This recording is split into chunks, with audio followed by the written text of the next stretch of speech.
Welcome to New York City, land of overpriced bagels, endless honking, and yes, breathtaking Broadway ballyhoos. Also, the place where we accidentally, on purpose, spent $42 on 2 cocktails. We laughed, we cried, but judged us both. If you've ever wanted to see New York City through the eyes of 2 tired gay men and 1 very sassy dog, this is your moment.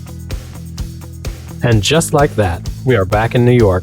The city is buzzing, the sirens are blaring, and the bees are doing their thing wherever they can find a flower in this beautiful concrete jungle. So where do you wind up when you're wrapping up a cross-country move to Europe? That's right, New Jersey. One of our final stopovers to take care of some business in the Garden State before we leap across the Atlantic. Y'all, Jersey's got some odd things going on.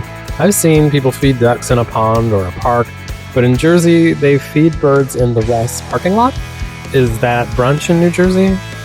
And let's be honest, Rhett totally wanted in on that snack, but we are mean and wouldn't let him. We were in Jersey to sell our faithful little blue truck. For everything New York City has, a CarMax is not one of them.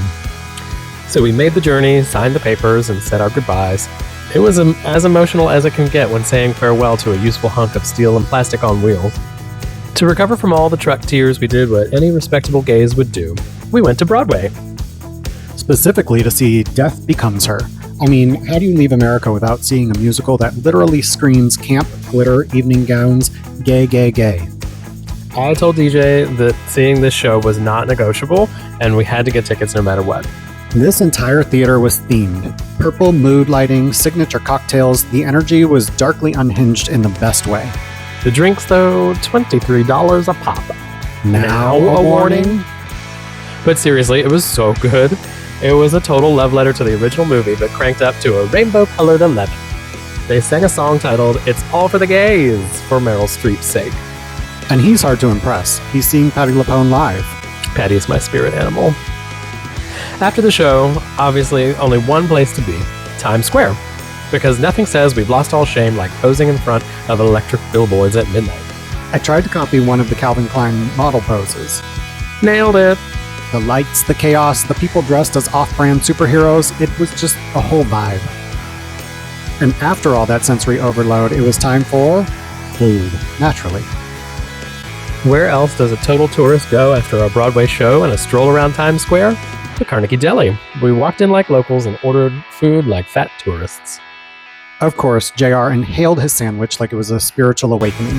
I barely got a photo of mine before he finished my leftovers too.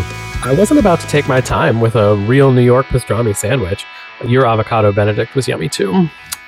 On our final day in the States, we hit as many sites as we could. Architecture, street art, giant buildings that make you wonder what would happen if you dropped a penny off the top floor. We saw Lady Liberty from far away. She was regal as always. And for the authentic New York experience, my Uber driver got stuck in traffic. While I watched the city get smaller and Jersey get bigger, DJ and Rhett had a more posh experience. Rhett and I were headed to a very different airport for the private jet experience. A private jet, while I fly commercial. But I'm not jealous.